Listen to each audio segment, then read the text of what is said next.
السلام علیکم۔ امید ہے آپ سب خیریت سے ہوں گے۔ اردو زبان کی چوتھی کتاب کا آج پڑھیں گے ہم سبق نمبر 34۔ پارٹ کا نام ہے اہلیہ بائی۔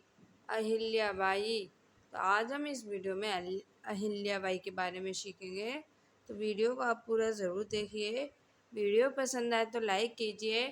ہمارے چینل پر پہلی بار آئیں تو پلیز ہمارے چینل کو سبسکرائب کر لیجیے اور زیادہ سے زیادہ اس ویڈیو کو اپنے دوستوں کے ساتھ شیئر کر دیجیے۔ تو آئیے ہم پڑھنا شروع کرتے ہیں۔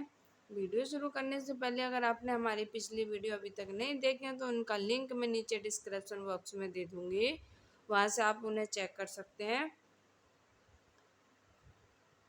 آئیے ہم پڑھنا شروع کرتے ہیں۔ اعوذ باللہ من الشیطان الرجیم، بسم اللہ الرحمن الرحیم۔ نمبر 1، یہ نیک شہرت بائی سندھیا کے خاندان کی تھیں۔ یہ نیک شہرت بائی سندھیا کے خاندان سے تھیں۔ 1735 عیسوی میں پیدا ہوئیں۔ 1735 عیسوی میں پیدا ہوئیں۔ میانہ اندام سبزہ رنگ اور اکہرے بدن کی عورت تھیں۔ میانہ اندام سبزہ رنگ اور اکہرے بدن کی عورت تھیں۔ وہ چنداں خوبصورت نہ تھیں، مگر خدا نے اس کو فہم کامل، ہمت عالی اور صفات حمیدہ عطا کی تھی۔ وہ چنداں خوبصورت نہ تھیں، مگر خدا نے اس کو فہم کامل، ہمت عالی اور صفات حمیدہ عطا کی تھی، جن کے آگے حسن ظاہری کچھ حقیقت نہیں رکھتا۔ جس کے آگے حسن ظاہری کچھ حقیقت نہیں رکھتا۔ نمبر 2، ملہار راؤ ہلکرے کے بیٹے سے اس کی شادی ہوئی۔ ملہار راؤ ہلکر کے بیٹے سے اس کی شادی ہوئی۔ ابھی 20 برس کی بھی نہ ہونے پائی تھیں کہ وہ بیوہ ہو گئیں۔ اس کا شوہر اپنے باپ کے سامنے ہی اس جہان سے انتقال کر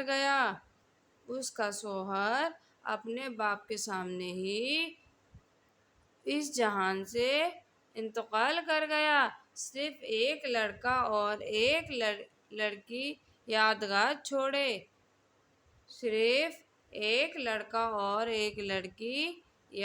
چھوڑے۔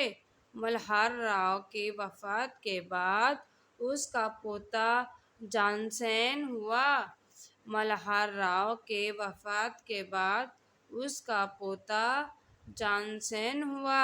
مگر 9 مہینے کے بعد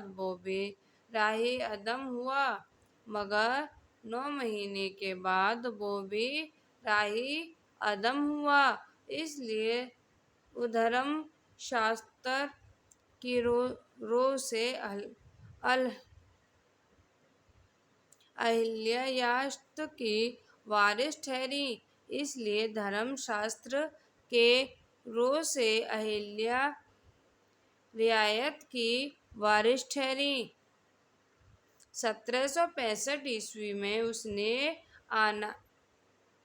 آنِ حکومت اپنے ہاتھ میں لی۔ 1765 عیسوی میں آنِ حکومت اپنے ہاتھ میں لی۔ اس وقت اس کی عمر 30 برس سے زیادہ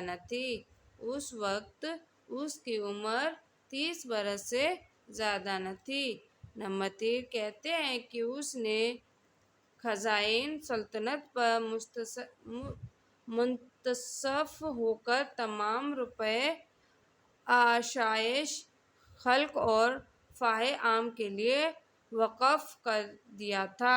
کہتے ہیں کہ اس نے خزائن سلطنت میں منتشر ہو کر تمام روپے آشائش خلق اور فلاح عام کے لیے وقف کر دیا تھا۔ وہ اپنے علاقے کا انتظام خود کرتی تھیں۔ اور چاہتی تھی کہ علم و انصاف کے ساتھ حکمرانی کر کے اپنے ملک کی حالت کو بہتر اور رعایا کو مرفوع حال کر کے ساہوکاروں اور تاجروں، زمینداروں اور کاشتکاروں کی ترقی جس قدر اس کے دل کی خوشی کا باعث تھی۔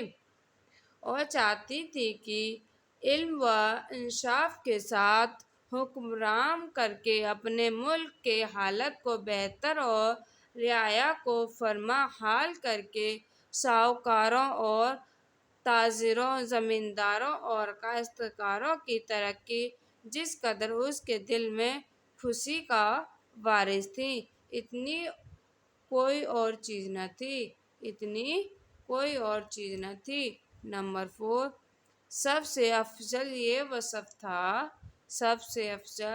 یہ وصف تھا کہ وہ غیر مذہب والوں کے ساتھ زیادہ مہربانی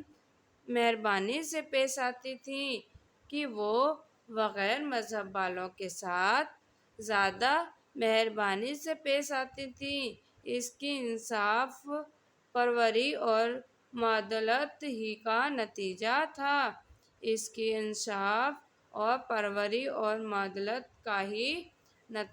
تھا کہ اس کا ملک غنیم کے حکم سے محفوظ اور اندرونی فتح و فساد سے پاک صاف رہا۔ اس کا ملک غنیم کے حملہ سے محفوظ اور اندرونی فتح و فساد سے پاک صاف رہا۔ نمبر 5، یوں تو ہر ادنیٰ اعلیٰ کے ساتھ اس کا برتاؤ نیک تھا،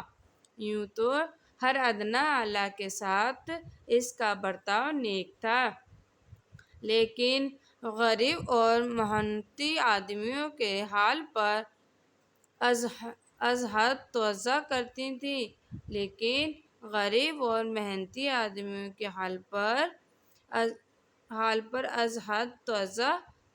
تھی اور اپنے ہی علاقے میں دان پن نہ کرتی، بلکہ اس کا فیض عالمگیر تھا۔ ہندوؤں کے جتنے تیرتھ تاجراں ہیں، سب مقامات پر اس نے مندر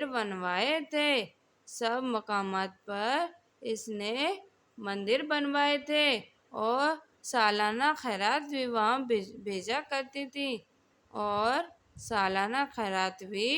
وہاں بھیجا کرتی تھی۔ نمبر 6، جس کا دستور تھا کہ تمام مقدمات آپ سنی،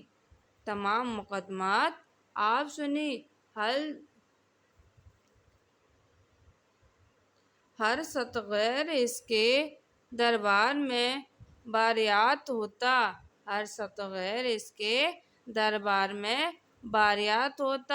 اس کا قول تھا کہ مجھے اپنے تمام اعمال حکومت کا حساب خدا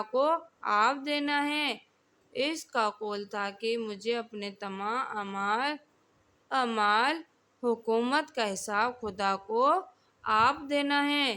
نمبر 7، اس کی پوجا پاٹ اور ریاضت کے کاموں میں بزرگکشی خاص ضرورت سے کبھی فرق نہ آتا تھا۔ اس کی پوجا پاٹ اور ریاضت کے کاموں میں بجز کسی خاص ضرورت کے کبھی فرق نہ آتا تھا۔ سب لوگ تہہ دل سے اس کی تعظیم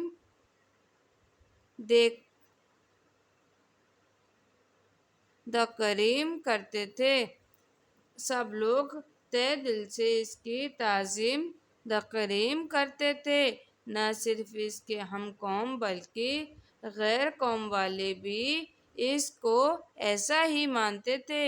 نہ صرف اس کے قوم والے بلکہ غیر قوم والے بھی اس کو ایسا ہی مانتے تھے۔ نظام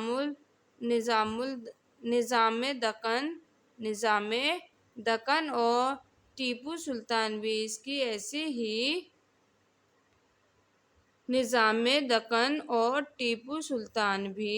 کی ایسی ہی عزت کرتے جیسے کہ پیشوا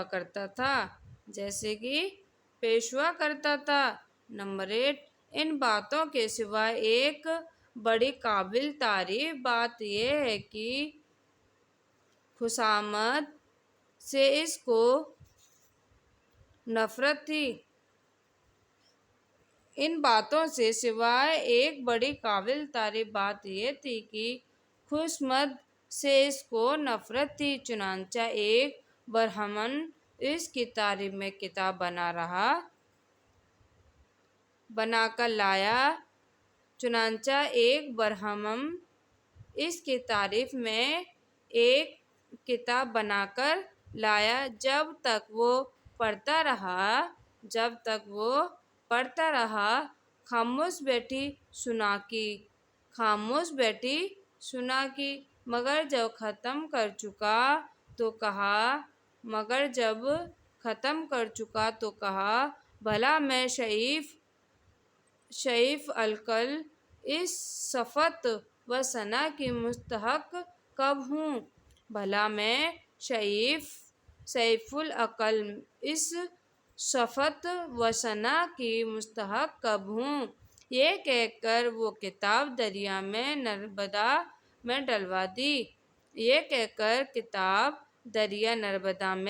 ڈلوا دی اور اس برہمن کی طرف مطلق التفات نہ کیا۔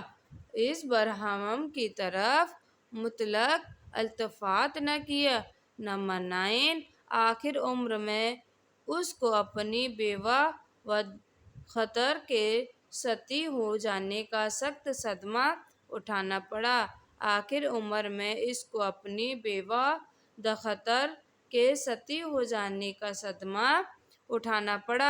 1995 میں جب اس کی عمر 60 سال کی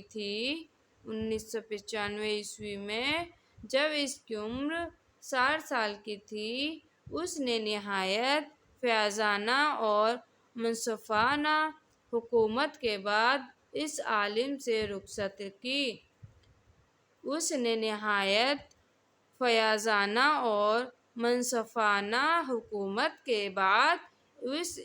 سے رخصت کی، اس عالم سے رحلت کی۔